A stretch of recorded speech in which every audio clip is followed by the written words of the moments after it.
शब्द इस्तेमाल किया है, बांधा हुआ गुलाम।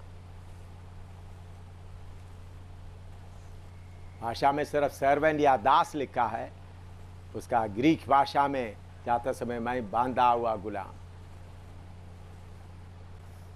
पहला कोरिन्थी 9 का 19 से 22 तक पढ़िएगा।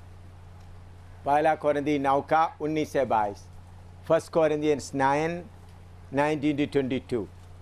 First Corinthians 9 19 to 22। पहला कोरिन्थी 9 का 19 से 22।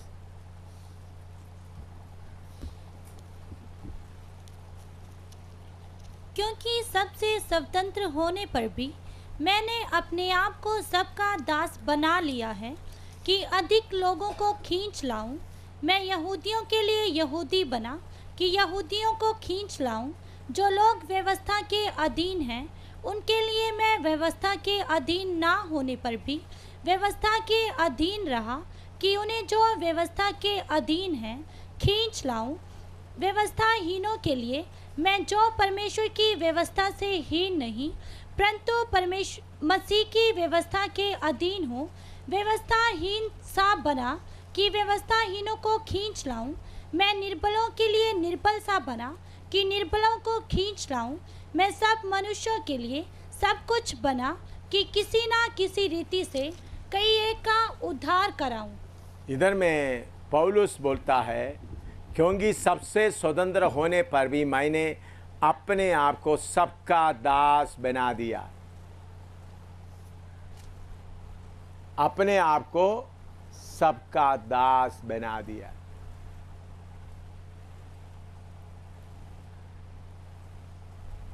कि अधिक लोगों को खींच लाओ। मैं यहूदियों के लिए यहूदी बना कि यहूदियों को खींच लाओ। आपको मालूम है, एक बार पौलुस के जीवन में पौलुस को पकड़वाने का समय नज़दीक आ रहा था। यहूदी लोग बोला उनको मार डाल ले, तो तब पतरस और बाकी लोग बोला तुम क्या करो, मंदिर में जाओ, 2 लोगों को लेकर जाओ, उनको बाल कटवा दो। बाल कटवाने का पैसा खर्च करो, ताकि लोगों को, उस वक़्त इस्राएल लोगों का कानून में वो परमेश्वर का मर्जी के खिलाफ का नहीं है। आजकल का मंदिर में जाकर बाल कटवाता वो सिस्टम नहीं है उधर में। इस्राएल लोगों के बीच में दूसरा तरीका होता था। तो यहूदियों के लिए यहूदी बना, निर्बलों के लिए निर्बल बना। क्यों? मैं हमारा बहनों को अगर ज़रूरत पड़ेगा तो सेवा करने वाला का बहनों को मैं बोलता हूँ आप जेवर पहन कर जाओ, ताकि उनके बीच में जाकर प्रभु का वचन बता सकूं। बपतिस्मा लिया हुआ कुछ बहनों को मैं बोलता हूँ उनका पति के कारण थोड़ी देर के लिए क्या करो, कान में पहन लो, ताकि किसी ना किसी तरीके से आप पति को उद्धार के रास्ते में ले आ सको। तो फिर भी वो नहीं आते तो फिर, लेकिन जिसको पहनने का मन है तो उनको मैं बोलूँगा तुम नहीं पहनना। सबके लिए सब कुछ बना, ताकि किसी रीति से किसी एक को उद्धार लाओ। इसलिए हमारा बहन लोगों को मैंने जो दिल्ली में जमा मस्जिद में जाते समय में बुर्का पहना कर भेज दिया। बुर्का बोलता है ना उसको, बुर्का पहना कर भेजा, ताकि मुसलमानों के बीच में कार्य करूं। तो जब हम दास बन गया तो सबके लिए अब सब कुछ बनेगा। आपको मालूम है, दिल्ली जीबी रोड में वेश्याओं के घरों में जाते समय में मैं मिठाई लेकर गया। पहले जाके गया था, उन लोग दरवाज़ा नहीं खोल रहे थे। बाद में मेरा पत्नी बकल तो मैंने बोला मिठाई, था किसी ना किसी तरीके से इनके बीच में से कुछ लोगों को उद्धार के रास्ते में लेके आओ। तो शैतान किसी जगह में अपना झंडा लेकर खड़ा नहीं होना है। तो हम सेवक लोग, अभी हमारे कुछ लोग क्या सोचेंगे, ओ हम हमारा प्रभु यीशु मसीह के बारे में बताया, वो किसका दोस्त था? पापियों का दोस्त था। तो हम सबके लिए सब कुछ बनने का मन आपको होना है, आत्मा की अगुवाई से। शराबियों के पास, वेश्या का काम करने वालों के पास, चोर डाकू, हर लोगों के पास हम प्रभु का वचन लेकर जाना है। निर्बलों के लिए मैंने क्या बना, निर्बल सा बना, ताकि निर्बलों को बचाओ। तो हम अपने आप को सबका दास बनाना, लिखो, निर्बलों के लिए हम निर्बल जैसा बनना है। उद्देश्य क्या है? किसी ना किसी तरीके से लोगों को उद्धार के रास्ते में लेके आ। यीशु मसीह पापियों को ढूंढ कर आया। ये बात आपका मन में अच्छी तरह रहना, धर्मियों को ढूंढकर नहीं आया, पापियों को ढूंढ कर आया। मेरे जीवन में ऐसा घटना बहुत हुआ। मैं सिर्फ एक बताता हूँ। उधमपुर में गढ़ी में सेवा करते हुए ऑफिसर का भी था। उधर में चोपड़ा शॉप नाम जगह है, ऑफिसर कॉलोनी के नीचे छोटा बाजार जैसा। उधर में एक औरत, एक वेश्या, जो महीने के पहले हफ्ता जो जवान लोग तंगा मिलता है, उधर में 2 हफ्ता उधर आकर रहता है, रात को उधर खड़े रहता है। मैंने कई बार गाड़ी चलाते जाते समय, हमारा कार और हमारा जीप और चलाते जाते समय ये बहन को देखकर मैंने बहुत दुखी हुआ। ये बहन और भी ये देखो, इन्होंने, मैं बार बार देख रहा हूँ।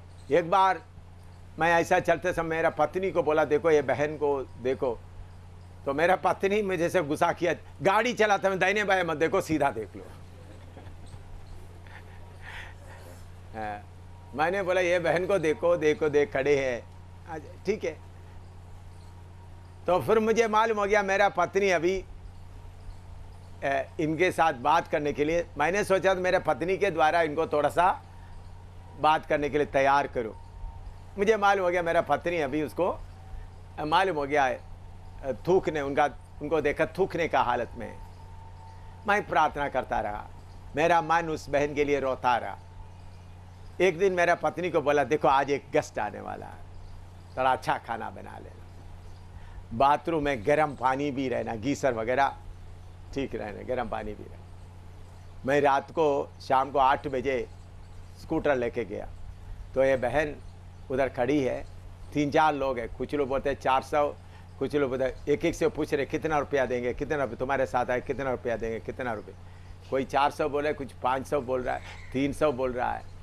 मैं भी जाकर खड़ा हो गया, मैंने बोला मैं 500 दूंगा। क्या बोला? आप लोग समझ में आया किधर खड़ा हुआ? उधर लोग उसको खरीद, एक रात के लिए, कुछ लोग बोलते हैं 300 देंगे, कुछ लोग एक रात के लिए, थोड़ा समय के लिए, रात नहीं थोड़ा समय के लिए 300 देंगे, 400 देंगे। मैंने बोल दिया, मैंने कितना दे देंगे? 500 देंगे। हाँ ठीक है। तो मैंने बोला स्कूटर पर बैठो। तो उन लोग उनको खरीदने के लिए आए हुआ लोग बोलते हैं ये तो मैं स्कूटर में बिठा के रहता। तो कैप्टन भी ये काम शुरू कर दिया, उनका पत्नी कहीं गया होगा, हैं, कैप्टन भी ये काम शुरू कर दिया। मैंने 500 मैंने दे देता। तो चोपड़ा शो से सीधा घर में लेके आए। मैंने अम्मी को बोला मेरा गेस्ट लाया, चुप रहना, उनको अच्छा खाना देना। तो अम्मी को देखते ही मालूम हो गया कौन किसको लेके आया। मैंने शक्ति से बोला चुप कर रहना। उनके लिए मैंने एक कमरा भी तैयार किया था, और टूटा फुटा डोगरी जितना मुझे आता था उससे मैंने एक मैसेज भी तैयार किया था टेप रिकॉर्डर में। तो उनको मैंने बोला जाकर बहन जी जाकर नहा लो अच्छी तरह से। नहाने के बाद फिर मैंने बोला खाना आपके कमरे में देंगे, क्योंकि टेबल में होकर खाना, अगर मेरा पत्नी का गुस्सा वगैरह देख जाएगा तो शायद गड़बड़ हो जाएगा। इसलिए मैंने बोला खाना आपको कमरे में देंगे, तो खाना आप खा लेना। तो खाना खाते समय में ये भी आप सुन लेना, मैं टेप रिकॉर्डर भी ऑन करके रख दिया। मैं पर्दा वगैरह डाल कर रखा, मैं दूर से मुझे एक थोड़ा पर्दा हटा कर उनका चेहरा में क्या, फिर खाना खा लिया, जाकर प्लेट वगैरह निकाल कर लाया, और ये सुन के जा रहे, बैठ कर रोना शुरू कर दिया। तब मैं अंदर गया, अंदर जाकर यीशु के बारे में बताना शुरू किया। वो राजपूत औरत थी, शादी करके पति के साथ झगड़ा, उनको 2 बच्चे हो गए, बच्चों को रख दिया, उनको मार मार कर निकाल दिया, उनको कोई जगह नहीं, बाद में वेश्या बन गया। तो उसी दिन उन्होंने यीशु मसीह को कबूल किया। उन्होंने बोला चाहे कुछ भी हो, आगे को मेरा शरीर बेचने के लिए मैं कभी नहीं जाऊँ। फिर उसके बाद कभी चोपड़ा शॉप में नहीं गया। उन्होंने घुटना टेक कर यीशु मसीह को कबूल किया। तब मेरे दिल के अंदर क्या आ गया, तो चोपड़ा शॉप वाला लोग क्या बोलेंगे, एम शामिल किसको लेके गया, वेश्या को लेकर गया, उनका स्कूटर में। सच है ना, कैप्टन भी ये काम शुरू कर दिया है। लेकिन मैं प्रभु का धन्यवाद देता हूँ, सबके लिए हम सब कुछ बनना है। हम बुरा नाम आने के डर के मारे जाने का नहीं, एक आत्मा का कीमत देखना है। एक आत्मा का कीमत देखेगा तो फिर आपको बदनामी का मन नहीं होगा। आपको मालूम है, दिल्ली पे जीबी रोड अभी भी जाओ, वेश्याओं का इतना जगह है। मैं वो भी आपको बताकर फिर समाप्त करूँ। मैं फिलीपींस में जाने का था, फिलीपींस और चाइना में जाने का था। मैं ट्रेन में आया और सवेरे मुझे फ़्लाइट है, प्लेन में जाना, हांगकांग में जाकर आगे जाना है। तो मैं उधर में टूरिस्ट होम में, जो जीबी उधर में रेलवे स्टेशन के पास में एक टूरिस्ट होम में मैं कमरा लेकर कमरे में गया। मैं कुर्ना में बैठकर प्रार्थना कर रखा। कभी भी मैं कोई होटल में जाता हूँ तो प्रार्थना करता हूँ पहले, तो ये होटल का वातावरण अलग अलग रहता है। प्रभु इस जगह कमरे को शुद्ध रखे, क्योंकि उधर में शराबी रहा है, कौन रहा, मूर्ति पूजा करने वाला रहेगा, बेबिचारी रहा, मालूम नहीं। तो इसलिए प्रार्थना करता हूँ। तो तब प्रभु बोला तुम वेश्याओं के पास जाना। मुझे मालूम नहीं उधर में वेश्या क्या है, क्योंकि सवेरे मुझे चीन में, फिलीपींस में जाना है। प्रभु ने बोला तुम रात को ही आया, वेश्याओं में जाना। तो मालूम नहीं, फिर प्रभु की आत्मा बोल रहा है जाना है। तो फिर होटल 3 स्टोरी मंजिल में था, उसे नीचे उतरा। मैं रिक्शा वाले सोची इधर वेश्या का करके, तो वो तो बोला इधर नज़दीक है जीबी रोड, कितना रुपया है, 10 रुपया। ठीक है, रिक्शा में गया तो वेश्याओं के इतना, कितने हज़ार, अभी भी आप जाकर देखो 40-50 हज़ार, 400-500 नहीं, 40-50 हज़ार, कितने बड़े बड़े मकान। मैं घूमने लगा, देखे देखे तो एक एक जगह में जाकर तो औरत लोग दे रहे। तो फिर उनका ये लीडर मामा ऐसा कुछ बोलता है, उनका लीडर कमांडर पीछे पीछे पीछे पे, एक बिल्डिंग के बाद दूसरा बिल्डिंग, तीसरे बाद नाव, छोटा लड़की 9 साल से लेकर कितना नेपाल का, आंध्रा का, कितने है, तमिलनाडु का, कितने देश का, अलग अलग देश का, पंजाबी, महाराष्ट्रियन, बहुत। तो 2-3 ऐसा घुमा तो एक ले औरत आकर बोला तुम लड़कियों के पीछे नहीं है, तुम्हारा मतलब कुछ है और है। और जोर से एक थप्पड़ लगाया मुझे। क्या मिला मुझे? जोर से एक थप्पड़ लगा और मेरा पेट्स भी छीन लिया। तुमको ऐसा नहीं छोड़ूंगा। तो मेरा पेट्स में प्रभु की कृपा से जो डॉलर था बैग में था, जितना पैसा था पूरा उन्होंने छीन लिया, पूरा लिया। अच्छा थप्पड़ लगा कर भेज दिया। तो बहुत जोर का थप्पड़ था, मोटी औरत थी। तो उधर से चल कर रोते रोते मैं होटल में आ गया। प्रभु आज क्या मिला है? तो प्रभु ने बोला तुमको इतना ही मिला है। तो फिर मैं फिलीपीन में जाते वक्त हर जगह में जाता, यही दर्द मेरा मन के अंदर बना रहा। फिर मैं वापस आ गया। वापस आने के बाद मैं प्लान बना, मैं खुद जाऊँ। फिर मैं मेरा बेटी बेबी अम्मनी को बोला तुमको भी चलना पड़ेगा। 10-12 बहनों को तैयार किया, फिर गया उधर। पहले बार गया तो कोई दरवाज़ा नहीं खोल रहा है। फिर दूसरे बार कोई दरवाज़ा नहीं खोल रहा, औरतों को देखकर कोई दरवाज़ा नहीं खोल रहा, मेरे लिए कोई दरवाज़ा खोल रहा है। फिर दूसरा बार कुछ मिठाई लड्डू पैकेट लेकर के आप लोगों को लड्डू बांटने के आए, तभी कुछ लोग नहीं खोल रहा था। तो मैं उधर एक पेड़ के नीचे बैठकर रो रहा था। रोते तो एक बुढ़ा आदमी बोलते क्या तुमको तुम्हारा पैसा पूरा लूट लिया उन लोग? हाँ, इन लोग ऐसा ही है, पूरा पैसा लूट लिया। ये कब है? उस वक्त का नहीं जब पत्नी के साथ। फिर उधर से मैं दूसरा बिल्डिंग के पास है, उधर पेड़ के नीचे बैठकर रो रहा था। तब मैं प्रभु का आवाज सुना, मेरा प्रेरित, मैं तुमको प्यार करता हूं, my apostle I love you. मेरे कान में इतना गूंजता हुआ आवाज। मैं बैठकर क्या कर रहा है? रो रहा है, प्रभु क्यों वेश्याओं के लिए दरवाजा खुलकर नहीं मिल रहा? मैं क्यों मैं बात बता। फिर आप प्रभु ने कुछ दरवाज़ा खोल कर दिया, हम उधर बाइबल क्लास शुरू कर दिया। फिर बाद में एक बात में आकर अटक गया। उन लोग 4-5 लोग आने के लिए तैयार हो गया, तो उनका का उधर जो मालिक लोग बोलते एक के लिए, किसी के लिए 1 लाख रुपया दे दो, किसी के लिए 50,000, 80,000 दे दो। 80,000 से नीचे कोई नहीं। 80,000 देगा तो वो क्या हो गया, क्योंकि उन लोगों को सबको खरीद कर रखा हुआ है, उनको उधर से निकाल कर लाना तो क्या देना पड़ेगा। अभी भी उस बात में हम इंतज़ार कर रहे हैं, प्रभु कब उनको निकाल कर लाने के लिए मौका देगा। मैं क्यों मैं आपको बताता हूँ, आपको बांधा हुआ गुलाम है तो पाप में पड़ा हुआ लोगों को निकाल कर लाने के लिए एक दर्द आपके अंदर आए, एक दर्द आए। ये दर्द के बिना हम सेवा नहीं कर सकते। आप लोग, बहुत लोग सेवा करता है लेकिन दर्द नहीं। दर्द होगा तो आप थकेगा। एक पापी को छुड़ाने के लिए आपके अंदर क्या आना है?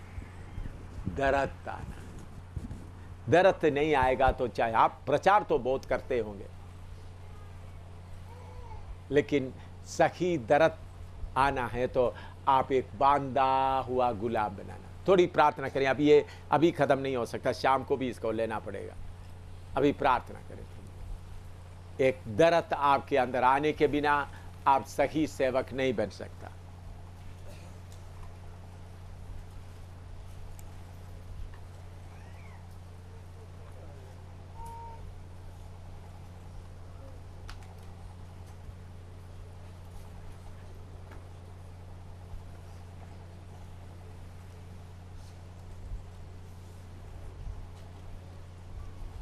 पौलुस बोलता है, मैं सबके लिए सब कुछ हूं।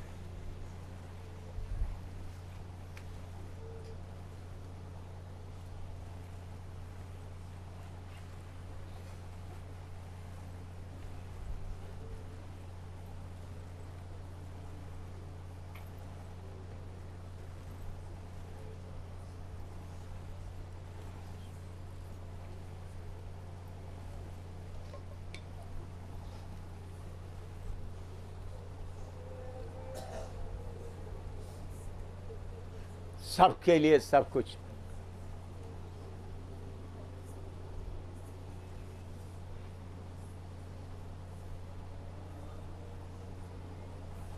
सबके लिए सब कुछ।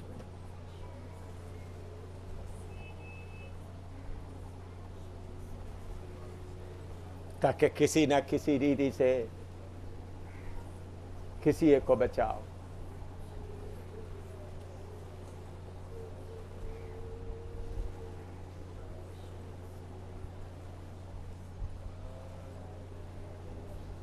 जब कान में सुराख हो गया, मालिक को खुश करने में लगे रहेगा।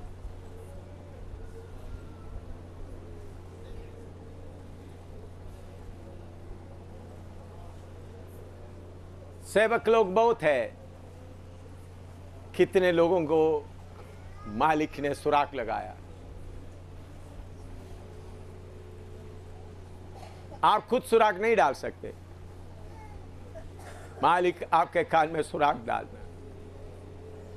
वो आपका समर्पण को देखकर मालिक सुराख डालता है। सुराख डाला हुआ सेवक को लेकर देकर शैतान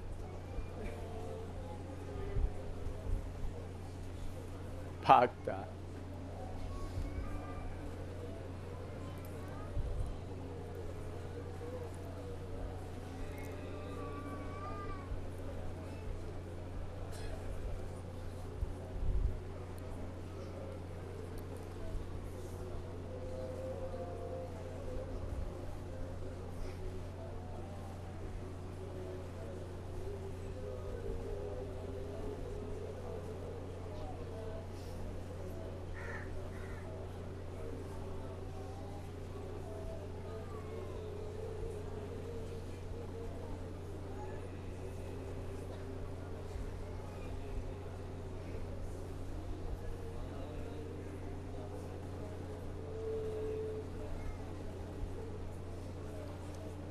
स्वर्ग देखते हैं।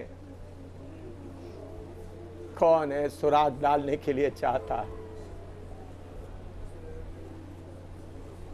मेरा हक पूरा मैं समर्पण करता हूं। मुझे इससे अच्छा जगह ढूंढ कर जाने का नहीं। मेरा हक पूरा, इधर ही मरना है, इधर ही मरना है। मुझे इस जगह छोड़कर अब कहीं नहीं जाना। इसी सेवा में मुझे मरना है। आत्माओं को ढूंढते ढूंढते मरना है।